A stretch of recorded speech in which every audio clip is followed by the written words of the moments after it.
Coming up on KUJH News, Haskell students lead a peaceful protest following ICE activity in Lawrence. Changes in camping leadership for KU basketball after revelations of some groups getting preferential treatment. And a couple of resignations at the Student Assembly meeting last night in the face of impeachment. Stay tuned.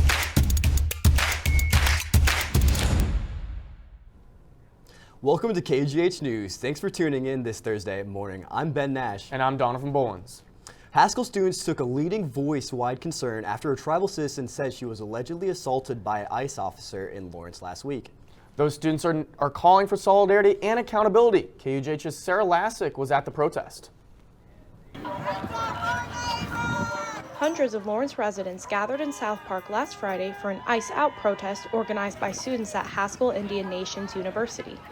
The protest comes following the detainment of 5 community members and growing concerns about profiling by law enforcement. If they target everyone that looks a certain way, then everyone that is following them and believing what they're believing, they're going to be like, oh, we need to implement this, we need to treat these people the same way. The central message of the protest? No one is illegal on stolen land. People came and stole our land, and so for them to say that that's their land and then they can't have illegals come in or just foreign people, that's kind of like a hypocrite thing. Beyond raising awareness, students hope the demonstration encourages stronger communication between Native communities and local law enforcement. So I think as Native people, we have a place here in this community, and law enforcement should know that they should be coming to us and asking us, what can we do about this? What policies can we implement? How can we make changes through lobbying? For many, the protest was not just about immigration enforcement, but civil rights, representation, and equal treatment under the law. My sign, land of the free, but for who, is exactly, of course, my message, of course. If this is the land of the free, how come we're the ones that are being harassed? This is a land of freedom, but we don't have freedom anymore now. Haskell students in the Lawrence community plan to keep speaking up with protests every Sunday from noon to 1 on 9th and Massachusetts Street. For KUJH News, I'm Sarah Lassick. To learn about what you should do if you encounter ICE, visit aclu.org. KUJH News will continue to follow this story. Today is shaping up to be a nice one. Aiden Baugh is live in the studio to give us tell us if these nice temps will continue. Aiden? Donovan, they are going to continue for the next 72 hours at least. We can expect lots of sunshine and lots of warm weather all across northeastern Kansas. Clear skies as far as the eye can see. Barely any kind of cloud cover to be seen. It is a great day here in northeastern Kansas. However, we've got a cold front on its way towards us as we speak. That's going to be dropping our temperatures considerably in the latter half of your weekend as well, raising up those rain chances of some wintry precipitation as well to be expected. Ben, back to you. Thanks, Aiden. Facing possible impeachment, 3 student senators have resigned from multiple committee positions after accusations they violated the Student Code of Ethics. During the student fee review deliberations earlier this month, Angel Rivera, who had been serving as the city commissioner representative, announced his resignation from the city commission representative position in a public letter to the Senate. However, Rivera will remain as the domestic graduate student representative for the time being. Tanya Tsai, secretary of the Financial Council, and the Speaker of the Students' Assembly, Robert Epler, also resigned from their positions on the Student Fee Review Committee. Those resignations coming after Internal Affairs Director Kate Eckert and Epler were targeted for impeachment following accusations of collusion during a student fees package proposal in which a leaked group chat seemingly revealed a secret coalition to defund certain organizations in next year's student fees package, including the University Daily Kansan and the Hilltop Child Development Center. We spoke with KU Body President Andrew Murga ahead of last night's meeting. Murga told us those actions go against the Student Senate's mission to accurately represent KU students. Given how complicated this situation is, the bills are against the Speaker and the Internal Affairs Director, the 2 people who are supposed to file and administer things like this, it's really difficult to see where it'll go. But I think it's still worth the discussion. Ultimately, student senators voted to dismiss the impeachment bills for Eckert and Epler during last night's Students' Assembly. While senators did resign from positions, they will remain on the Student Senate. Another situation involving leaked messages has sparked outrage among KU students related to camping for KU men's basketball. Those messages reveal that Riley Dyke, then part of the leadership team that runs camping, rigged the lottery to favor a camping group she belonged to. KUJH talked with students to get their reaction on what is widely being referred to as Campinggate. I think it's a little nonsensical. The whole point of the lottery is to give everyone a shot at getting up front. I'd love to see different groups filtering through the front and just a good, honest system. I just think it's really unfair. A lot of people go all 4 years without ever getting a top 5 or top 10 camping group. I think towards them, they found a loophole in the system, they used it, but it's just not fair what they did. 100% I think athletics should step in and run it themselves. I wish I got a good group. I wish I was part of their groups, honestly. But, obviously it's a terrible look on the school, and part of me is really upset about it. Camping leadership released a statement on Tuesday stating that Dyke had been relieved of her leadership role and saying it intends to hold other leadership team members to high standards moving forward. The search for a key KU leadership position has come to a close. Chancellor Douglas Girod announced Dr. Arash Mafi as the next provost and chief academic officer for the University of Kansas system. Mafi was chosen from among 4 finalists. Dr. Jennifer Roberts, who currently serves as the senior vice provost of academic affairs, will replace Mafi as the executive dean of College of Liberal Arts and Science. When we come back, we have a live look at a new initiative aimed to make campus safer at night. And we'll take a look at mental health resources available for students. Stay with us. For students searching for a way to stay active in an outdoorsy way, the City of Lawrence has bike trails running in every direction, and with the new bike share program, we can stay in shape as we tour the sights of our beautiful city. Clinton Lake is only a short 30-minute bike ride away from Daisy Hill and has the most incredible sunset location in all of Lawrence. Walking campus may give you the KU calves, but biking can give you the KU thighs. Bike Lawrence today. You may not hear it at first, but it's there. Our chant, rising.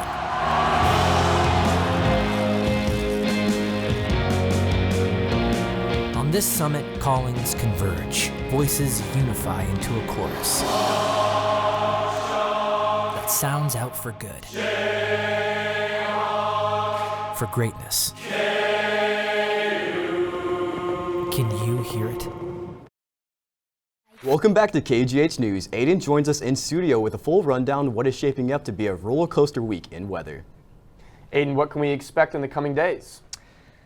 Donovan, over the next few days at least, I'd expect a lot of sunshine, a little bit of wind coming too as well tomorrow and Saturday. But then after that, in the latter half of the weekend, cold front going to make its way through our area, changing temperatures considerably from what you see right now. 53 degrees here in Lawrence, Kansas, warming up a little bit over the next few hours to a high of 65 degrees. Plenty of sunshine, very little cloud cover to be expected. Overall, just a wonderful day across the whole of northeastern Kansas. Temperatures in your mid to low 50s right now. Topeka and Lawrence, we're at the low spots of the area, 53 degrees, but then Kansas City all the way down through Paola, Ottawa, and Osage City, a little bit warmer at 55 degrees. For your evening planner, that high comes right around that 4 o'clock evening hour. Temperatures dragging down all the way through the 60s into the 50s and your mid to lower 40s overnight at about 46 degrees at 10 p.m. Jayhawks, they're taking on Arizona Wildcats down in Tucson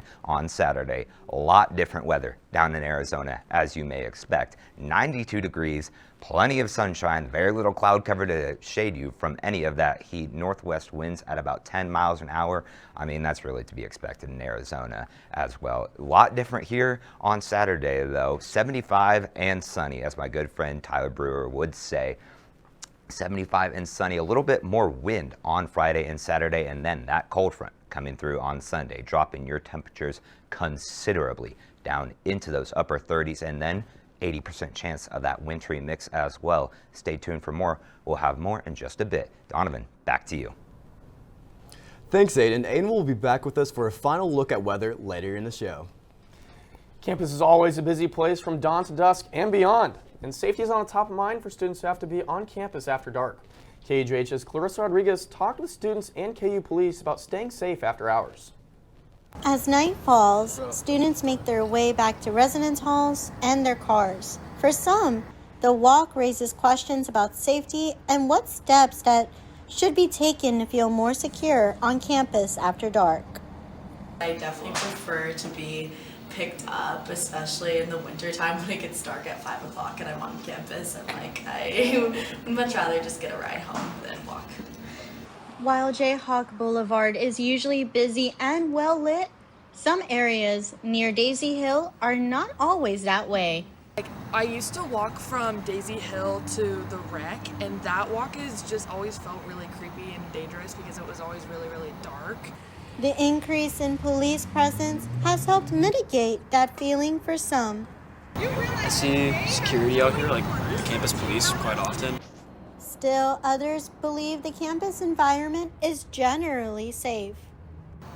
I don't see anyone that's threatening me, and I think this is a pretty safe environment. I don't think there's a lot of criminal activity on campus. KU Police Department says there are resources available to help students, faculty, and staff stay safe while walking at night, including safety escorts and routine patrols. So your cell phone is really that thing that's kind of like a Swiss Army knife of safety. Clarissa joins us live on Jayhawk Boulevard with some safety tips. That's right, Donovan. When it comes to your cell phone, it is your best friend. That is one of the best things to do on campus if you want to feel safe. If you are feeling unsafe on campus, make sure to call 911 or be able to reach your best friend or anyone that you know to be able to be on the phone with you while you walk back to your place or to your vehicle. Back to you, Donovan. Thanks, Clarissa. Good information. College life comes with pressures both inside and outside the classroom, and for many students, finding support can make all the difference. KUJH's Jack Kenna shows us the resources available to help students navigate that pressure. Dealing with mental health can be difficult, and in recent years, KU students have been asking for on-campus resources for help. Counseling and Psychological Services, or better known as CAPS, says these challenges can impact students both emotionally and physically. Here in CAPS specifically, where we have more students reaching out, we know that these are some of the most common reasons that students have difficulty with their academics, with their social life, with their general well-being. Since COVID, CAPS has expanded resources to ensure students get the help they need, even taking students' feedback into account. We've also worked really hard with students and sought feedback from them about what's working, what's not working. We heard about time being an issue, we heard about location, and we also heard about cost. But not everyone is the same, and CAPS has workshop opportunities that touch different subjects. Each workshop focuses on a different topic, right? Depending on certain experiences that students might be going through. But even though student input is being considered, CAPS is still trying to find ways to get students to the events that they have been requesting. There could be a lot more participation. So one of the main reasons I think these kind of workshops would be beneficial is, first of all, they're fairly easily accessible.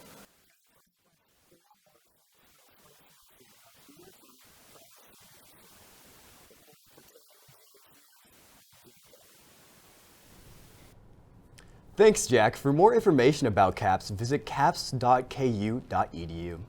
Annika Gustafson is up next with a whirlwind look at what's happening in sports. Stay with us. From adversity, we rose. We made history and became pioneers, voyagers, champions, Jayhawks. And when our chant rises, haunting and hallowed, Jayhawks are telling the world what's near. Victory. Welcome to KUJH Sports. I'm Annika Gustafson, bringing you the latest on Kansas athletics and more. Starting off on a high note, Kansas men's basketball takes down Houston 69-56 on Big Monday, keeping Bill Self at a perfect 41-0 in Big Monday matchups. The Jayhawks improved to 21-7 in the season, with Trey White leading the offense with 23 points.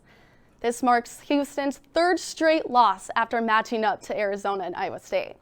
Kansas now heads to Tucson for a tough road rematch against the Wildcats this Saturday. And the Lawrence action doesn't stop there. Rock Chalk Park will serve as the official base camp for the Algerian men's soccer team during the 2026 World Cup. The team will train and prepare in Lawrence, making the city their home away from home throughout the tournament. And speaking of international competitions, with an Olympic gold medal performance, Team USA men's hockey goalie Connor Hellebuyck will receive the Presidential Medal of Freedom. President Trump made the announcement during his State of the Union address. Hellebuyck stopped 41 of 42 shots in the gold medal game against Canada, helping secure Team USA's victory. And on the topic of Olympics, the Winter Games concluded over the weekend, and the athletes represented the United States are coming home with some hardware. KUJH's Eli Greenwald has more. The 2026 Winter Olympics in Milan Cortina have officially come to a close, and it was a very successful 2 weeks for the United States. The U.S. finished second in the medal table behind Norway with a total medal count of 33, with 12 golds, 9 silvers, and 9 bronze. So let's take a look at some of the best moments from the Stars and Stripes at these Olympics. Let's start with freestyle skiing. The U.S. got 3 golds in freestyle. Elizabeth Lemley won the women's modules. Alex Ferreira got a massive W in the men's halfpipe. And then the U.S. also won the mixed aerials team event. Sticking with skiing, the U.S. won 2 golds in the alpine. Breezy Johnson won the women's downhill, and Michaela Schifrin won the women's slalom. Both Johnson and Schifrin have now solidified themselves as 2 of the best skiers in the world. In the sled sports, there was a big surprise out of the bobsled. Elena Myers-Taylor won gold for the U.S. in the women's monobob, coming out of nowhere.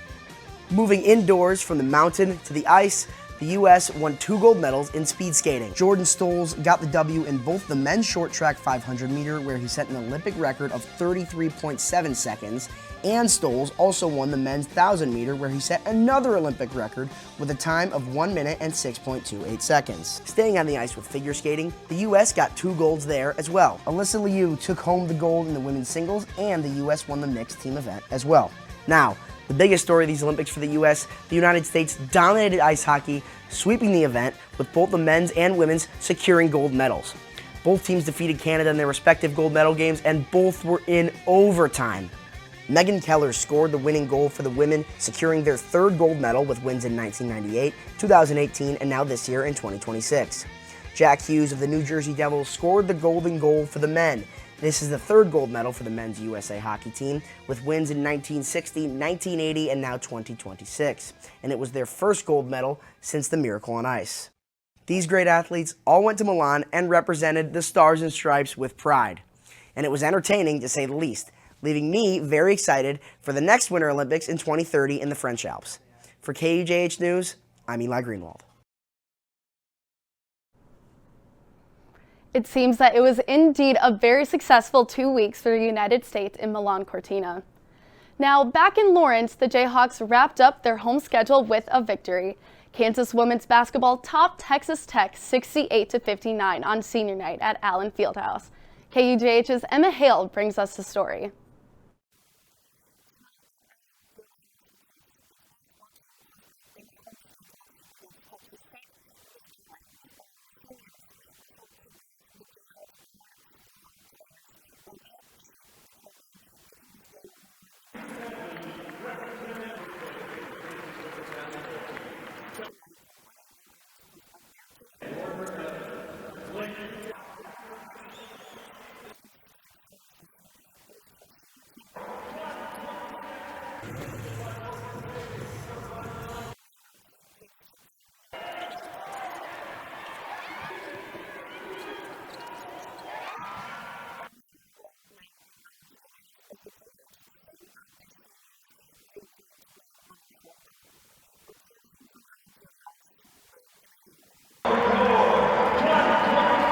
The Jayhawks close out the regular season on the road this weekend in Stillwater to face Oklahoma State before heading to Kansas City for the Big 12 tournament next week.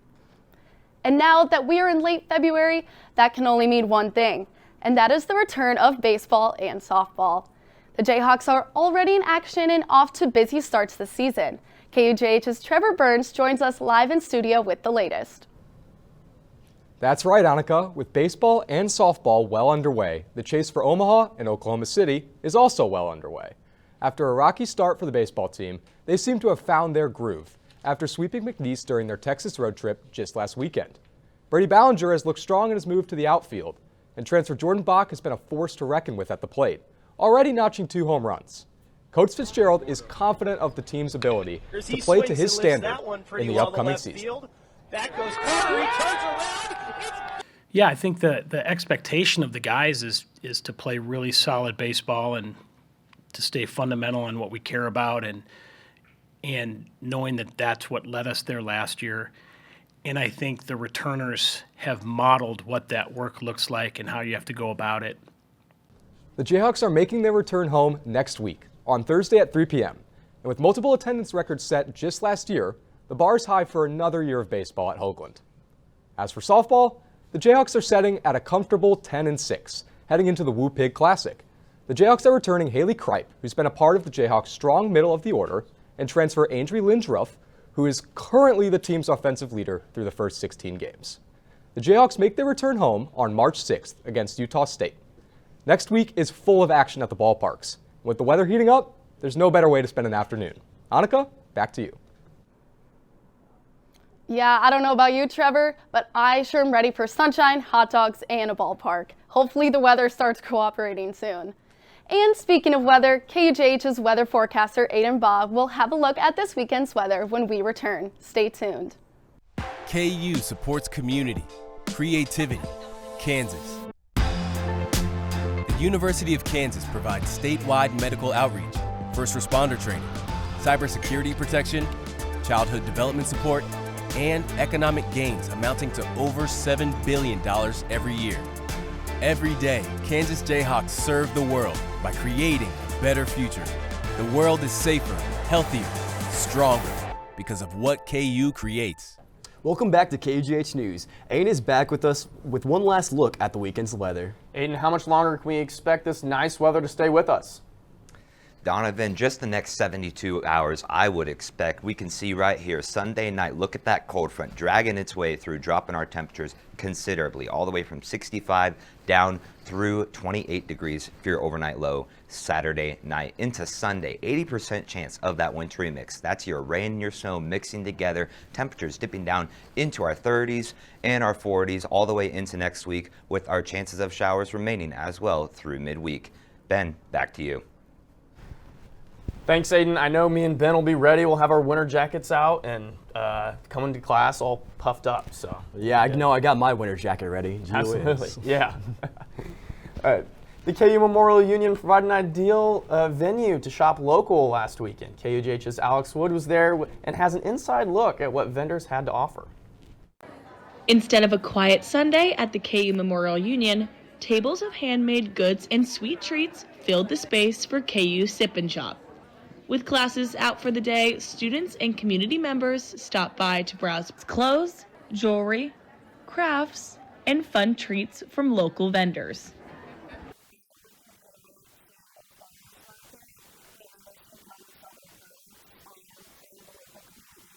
Rows of tables featured everything from vintage-inspired clothing and KU merch to light-up signs, plants, home decor, and even locally made ice cream.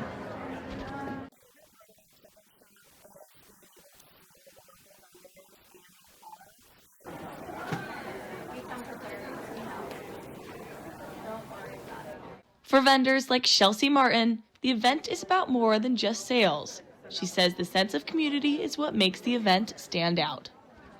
Like, this is probably the coolest setup I've ever been to. So there's so many vendors. Everybody seems just to have each other's back and work with each other, which is really, really neat. And everybody's been really, really nice.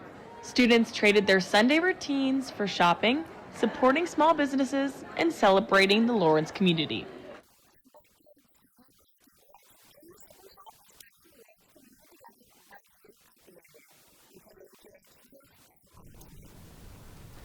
Looks like a fantastic way to spend a Sunday. I spotted a few winter coats in there, so I know that a lot of people will be wearing those next week. The KU Opera brought romance, comedy, and a little bit of magic to the stage this week. Their latest production, The Elixir of Love, opened February 19th at the Craft and Prayer Theater. KUJH's Evelyn Vigil gives us a preview of the opera classic. If you could take one magical drink to fix your problem, would you? That's the question at the heart of KU Opera's newest production, Elixir de Amore, which is also known as the Elixir of Love. So I think the most difficult part is like singing while dancing together to get body support while like make our body like be natural. The opera with music by Gaetano Donizetti and libretto by Felice Ramoni. And sung in Italian, this opera classic is that of a lively celebration of music, mischief, and romance.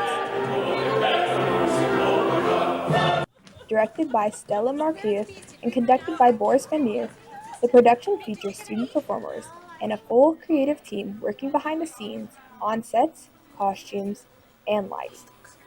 From the colorful staging to lively music, the show promises a fun experience for not only longtime opera fans, but also first-time audience members alike. Favorite part is I was drunk. La la la la la. Yeah, this is my favorite part. Yeah. KU Opera continues to amaze with more shows to come in the future.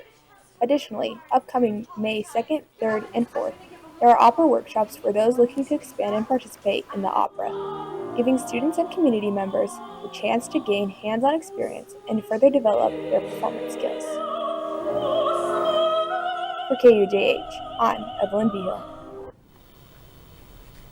KU Opera once again showed how a classic like The Elixir of Love can feel fresh for today's audience. We'll be watching to see what they bring to the stage next. Well, that's all we have for you this morning. Check out KUJH on TikTok, Instagram for exclusive content and keep up to date on the latest stories at KUJHnews.com. I'm Ben Nash. And I'm Donovan Bullins. KUJH News will be back next Thursday at 11:30 a.m. Have a great rest of your week.